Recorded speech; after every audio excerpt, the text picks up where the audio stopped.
আসসালামু আলাইকুম, স্বাগত জানাচ্ছি বিডি চ্যানেল 4 রাতের সংবাদে। আপনাদের সাথে আছি আমি তৌক ইসলাম তন্ময়। শুরুতেই আলমগীর হোসেন সিটি সংবাদ শিরোনাম।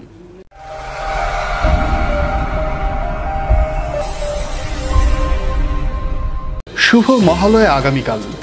9 বছর পর কিশোরগঞ্জ জেলা বিএনপি ত্রিবার্ষিক সম্মেলন অনুষ্ঠিত। তুচ্ছ ঘটনাকে কেন্দ্র করে দুই পক্ষের সংঘর্ষ, কিশোর নিহত।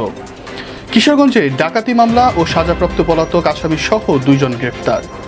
ভারতের বাজারে বাংলাদেশ ইলিশের দামে আগুন। ওমানকে হারিয়ে গ্রুপ চ্যাম্পিয়ন ভারত। এবার ডিজিলের বিস্তারিত।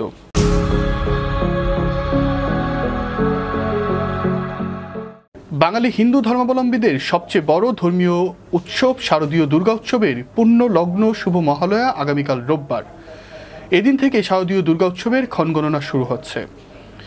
ভোরের আলো ফোটার সঙ্গে সঙ্গেই পিতৃপক্ষ থেকে শুরু হচ্ছে দেবীপক্ষ। চণ্ডীপাঠের মধ্য দিয়ে মর্তে দেবী দুর্গাকে জানানো হবে আহ্বান। মহালয়া উপলক্ষে চণ্ডীপাঠ ছাড়াও বিভিন্ন মন্দির ও মণ্ডপে মহালয়ার ঘট স্থাপন ও বিশেষ পূজা অনুষ্ঠিত হবে। মূলত মহালয়া মানেই দুর্গাপূজার দিন গণনা শুরু হয়ে যাওয়া। রাজবাড়ী বিরিয়ানি হাউস স্থানীয় সংবাদ।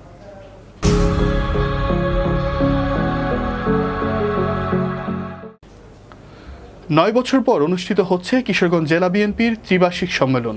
আজ শনিবার সকাল থেকে সম্মেলনে আয়োজন স্থলে জেলা শহরের পুরাতন স্টেডিয়ামে জড়ো হতে শুরু করেছেন বিএনপির নেতাকর্মীরা। জেলা 13টি উপজেলা ও 8টি পৌরসভা মিলিয়ে জেলা বিএনপির মোট 21টি ইউনিটের 2090 জন কাউন্সিলর এবারের সম্মেলনের নেতৃত্ব বাছাই করবেন।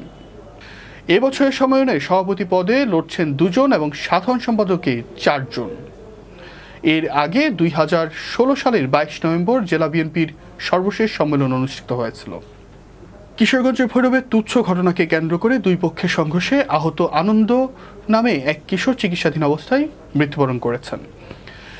এছাড়াও সংঘর্ষে আরও 10 জন আহত হয়েছেন। নিহত আনন্দ উপজেলার আগানগর ইউনিয়নের ছাগাইয়া গ্রামের আবু তাহের মিয়ার ছেলে। তারা পৌর শহরের গাছতলা ঘাট এলাকায় একটি ভাড়া বাসায় থাকতেন। নিহত কিশোরের মৃত্যুতে তার পরিবার ও এলাকায় শোকের ছায়া নেমে এসেছে। ভৈরব থানার অফিসার্স ইনচার্জ খন্দকার ফুয়াদ রোহানি ঘটনার সত্যতা নিশ্চিত করেছেন। পরিবার ও পুলিশ সূত্রে জানা যায়, শুক্রবার 19 সেপ্টেম্বর রাতে পৌর শহরের আলিম সরকারের বাড়ির রুজেন ও আড়াই ব্যাপারীর বাড়ির ভুবন মিয়ার অনুসারীদের মধ্যে তুচ্ছ ঘটনাকে কেন্দ্র করে সংঘর্ষের ঘটনা ঘটে। এ সময় আনন্দ রিকশাযোগে ভৈরব বাজার থেকে বাসার দিকে যাচ্ছিল। সে বাস স্ট্যান্ডে আসলে দুপক্ষের সংঘর্ষে ছোড়া ইট তার মাথায় আঘাত হানে। এতে সে গুরুতর আহত হয়। পরে স্থানীয়রা তাকে উদ্ধার করে উপজেলা স্বাস্থ্য কমপ্লেক্সে নিয়ে যায়। চিকিৎসকরা তার অবস্থা গুরুতর দেখে প্রাথমিক চিকিৎসা দেন। পরে তাকে উন্নত চিকিৎসার জন্য ঢাকা মেডিকেল কলেজ হাসপাতালে পাঠানো হয়। রাত আনুমানিক 3টার দিকে চিকিৎসাধীন অবস্থায় মৃত্যুবরণ করেন ওই কিশোর। কিশোরগঞ্জ অভিযান চালিয়ে ডাকাতি মামলায় 1 জন ও সাজাপ্রাপ্ত পলাতক আরও 1 জন আসামিকে গ্রেফতার করেছে র্যাব 14 সিপিসি 2 কিশোরগঞ্জ ক্যাম্পের একটি অভিযানিক দল। গ্রেফতার আসামিদের মধ্যে মোহাম্মদ জীবন মিয়া কিশোরগঞ্জ সদর উপজেলার বাসিন্দা ও ডাকাতি মামলার আসামি এবং মোহাম্মদ নাদিম কিশোরগঞ্জ সদর উপজেলার যশোদল এলাকার মৃত শাহজাহান মিয়ার ছেলে। তিনি সাজাপ্রাপ্ত ওয়ারেন্টভুক্ত আসামি। শুক্রবার 19 সেপ্টেম্বর বেলা 1:45টার কিছু আগে কিশোরগঞ্জ শহরতলি মণিপুর ঘাট এলাকা থেকে মোহাম্মদ জীবন মিয়াকে, একই দিনে বেলা 2টায় অপর এক অভিযানে নাদিমকে এলাকা থেকে গ্রেফতার করা হয়। এবার জীবনদ্বীপ হেলথ সেন্টার আন্তর্জাতিক খবর।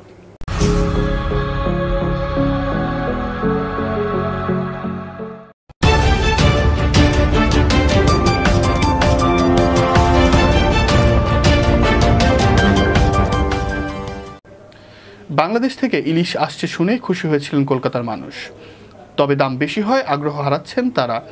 ক্রেতা কম হয় এখন বাংলাদেশ থেকে আর ইলিশ আমদানি করা হবে কিনা সে চিন্তাও করছেন ভারতীয় আমদানিকারকরা। শনিবার এক প্রতিবেদনে এ তথ্য নিশ্চিত করেছেন সংবাদ গণমাধ্যম টাইমস অফ ইন্ডিয়া। কলকাতার বিভিন্ন জায়গায় খোঁজ নিয়ে দেখা গেছে, গত বৃহস্পতিবার বাংলাদেশি ইলিশ কেনায় সাধারণ মানুষ খুব একটা আগ্রহ দেখাননি।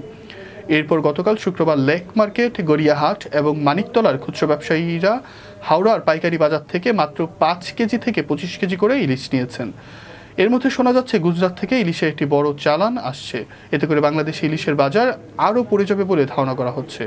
ব্যবসায়ী ও ক্রেতারা বলছেন, গুজরাটের ইলিশ তাদের সাধ্যের মধ্যে থাকবে। এবার ঘরোয়া ডিজিটাল প্রিন্টার্স খেলার খবর।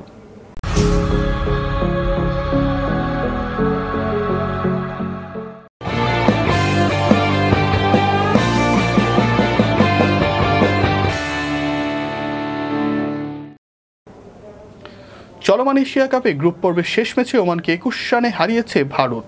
এই জয়ে 3 ম্যাচ খেলে সবগুলোতে জিতে পূর্ণ 6 পয়েন্ট নিয়ে এ গ্রুপ চ্যাম্পিয়ন হলো ভারত। গ্রুপে 3 ম্যাচ খেলে সবগুলোতেই হেরেছে ওমান। সমান সংখ্যক ম্যাচ থেকে 4 পয়েন্ট নিয়ে গ্রুপে রানার্স আপ হয় পাকিস্তান। এই গ্রুপ থেকে আগেই সুপার 4 নিশ্চিত করে ভারত ও পাকিস্তান। আবুধাবিতে টস জিতে প্রথম ব্যাট হাতে নেমে দ্বিতীয় ওভারে ওপেনার শুভমান গিলকে হারায় ভারত। দ্বিতীয় উইকেটে 34 বলে 66 রান যোগ করে ভারতকে ভালো অবস্থান এনে দেন আরেক ওপেনার অভিষেক শর্মা ও সঞ্জু স্যামসন। 5টি 4 ও 2টি ছক্কায় 15 বলে 38 রান আউট হন অভিষেক। টি-20 ক্যারিয়ারের তৃতীয় হাফ সেঞ্চুরি তুলে বিদায় নেন স্যামসন। 3টি করে 4 ছক্কায় 45 বলে 56 রান করেন তিনি। দর্শক, সংবাদ শেষ করার আগে ম্যাপল ইন্টারন্যাশনাল স্কুল সংবাদ শিরোনামগুলো আরও একবার। শুভ মহালয়া আগামীকাল। 9 বছর পর কিশোরগঞ্জ জেলা বিএনপির ত্রিবার্ষিক সম্মেলন অনুষ্ঠিত। তুচ্ছ ঘটনাকে কেন্দ্র করে দুই পক্ষের সংঘর্ষ, কিশোর নিহত। কিশোরগঞ্জে ডাকাতি মামলা ও সাজাপ্রাপ্ত পলাতক আসামি সহ 2 জন গ্রেপ্তার। ভারতের বাজারে বাংলাদেশ ইলিশের দামি আগুন। ওমানকে হারিয়ে গ্রুপ চ্যাম্পিয়ন ভারত। এই ছিল রাতের সংবাদ। ভালো থাকুন, সুস্থ থাকুন, অবশ্যই বিডি চ্যানেল 4 এর সাথেই থাকুন। শুভরাত্রি।